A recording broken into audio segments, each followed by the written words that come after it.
नमस्कार दर्शकों, बात आज की चैनल की कार्यक्रम खबरदार खबरों में आपका स्वागत है। आपको बता दें कि इस कार्यक्रम में हम आपको देश दुनिया की दमदार खबरें संक्षिप्त में बताएंगे। तो लीजिए आज की खबरदार खबरें। संभल में आज जुम्मे की नमाज को लेकर सुरक्षा के भारी इंतजाम किए गए हैं। जुम्मे से एक दिन पहले गुरुवार को शाही जामा मस्जिद के पास के इलाके में सुरक्षा बलों के फ्लैग मार्च भी निकाला गया है।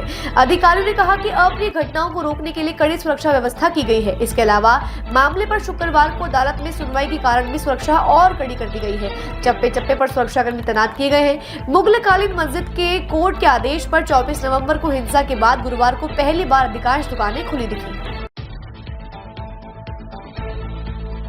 उदयपुर के पूर्व राज परिवार में राज तिलक की रस्मों को लेकर छिड़ा विवाद अब थम गया है।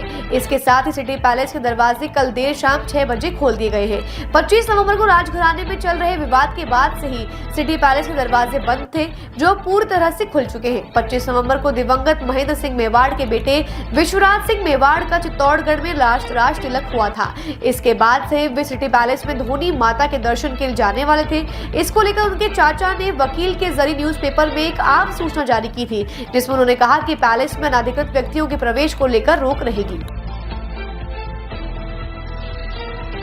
पाकिस्तानी की मेजबानी में अगले साल होने वाली चैंपियंस ट्रॉफी 2025 के शेड्यूल और वेन्यू को लेकर अब तक कुछ साफ नहीं हो पाया है। बीसीसीआई ने भारतीय टीम को पाकिस्तान भेजने से इनकार कर दिया है। ऐसे में आईसीसी हाइब्रिड मॉडल को लेकर विचार कर रहा है, मगर दूसरी ओर पाकिस्तान क्रिकेट टीम ने भारत और आईसीसी को तगड़ा झटका दिया है। पीसीबी ने हाइब्रिड मॉडल को रिजेक्ट कर दिया है, यानी कि भारत जो अपने मैच पाकिस्तान से बाहर खेलने वाला था, उसे मानने से पीसीबी ने इनकार कर दिया है। ऐसे में आईसीसी टूर्नामेंट को दूसरे देश में शिफ्ट करा सकती है। गुरुवार देर रात तक दिल्ली में अमित शाह व जेपी नड्डा के साथ बैठक कर महायुति के तीनों बड़े नेता मुंबई लौट आए हैं। अब यहां बैठक होनी है, जिसमें संभवतः नए सीएम के नाम पर मुहर लग जाएगी। सूत्रों का कहना है कि महायुति की तीनों पार्टियों के बीच विभागों के बंटवारे को लेकर पेच फंसा हुआ है। सूत्र बताते हैं कि एकनाथ शिंदे को डिप्टी सीएम पद के साथ ही राजस्व व पीडब्ल्यूडी भाग देने पर चर्चा हुई है। हालांकि शिंदे इस पर राजी नहीं दिख रहे हैं। सुप्रीम कोर्ट में आज शुक्रवार को दिल्ली एनसीआर में प्रदूषण से जुड़े मामलों पर सुनवाई हुई। कोर्ट ने निर्देश दिया है कि जीआरएपी फॉर सोमवार तक दिल्ली और एनसीआर में लागू रहेगा। हालांकि इस नियम से स्कूलों व कॉलेज को अलग रखा गया है। कोर्ट ने दिल्ली सरकार की परिवहन विभाग से नोडल अधिकारी नियुक्त करने को भी कहा है, ताकि कोर्ट के कमिश्नर सीधे उन्हें शिकायत भेज सके।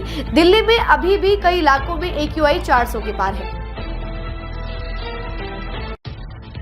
बांग्लादेश में हिंदुओं पर हो रहे अत्याचार और हिंसा की घटनाओं के बाद चटगांव में इस्कॉन की पूर्व प्रमुख चिन्मया कृष्णदास की गिरफ्तारी के बाद से बांग्लादेश की पूर्व प्रधानमंत्री शेख हसीना का बयान सामने आया है, जिसमें उन्होंने बांग्लादेश की अंतरिम सरकार पर जमकर निशाना साधा और हिंदू पुजारी चिन्मय दास का समर्थन करते हुए कहा कि सनातन धर्म समुदाय के एक शीर्ष नेता को अन्यायपूर्ण तरीके से गिरफ्तार किया गया है, उन्हें तुरंत रिहा किया जाना चाहिए। हसीना ने कहा, यूनूस सरकार भूल गई है कि बांग्लादेश की आजादी में हिंदुओं का भी उतना ही हाथ है जितना वहाँ के स्थानीय निवासियों का।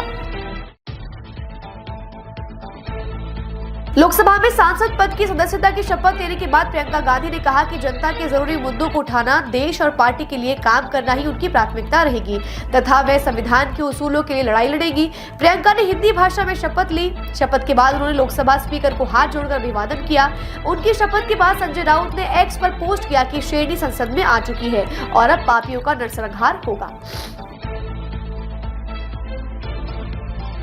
वैश्विक नेता और भारत के प्रधानमंत्री नरेंद्र मोदी की सुरक्षा में अब महिला एसपीजी कमांडो भी शामिल की गई है। कथित तौर पर शामिल एक महिला एसपीजी कमांडो की तस्वीर इन दिनों सोशल मीडिया पर खूब वायरल हो रही है।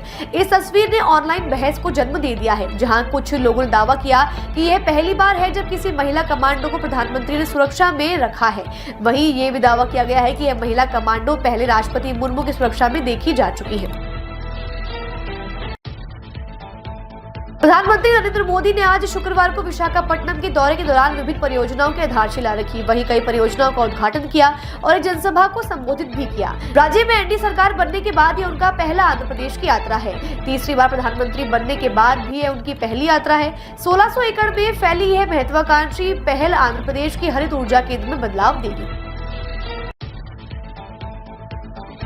अडानी ग्रुप पर लगातार आरोप लगाकर कांग्रेस हर तरफ से घिरती जा रही है। अडानी ग्रुप पर अमेरिका में घूस देने का आरोप लगे थे, लेकिन अडानी ग्रुप ने बयान जारी कर सभी आरोपों को खारिज कर दिया है। अडानी ग्रुप को इस दौरान मार्केट और निवेशकों का भी भरपूर साथ मिला।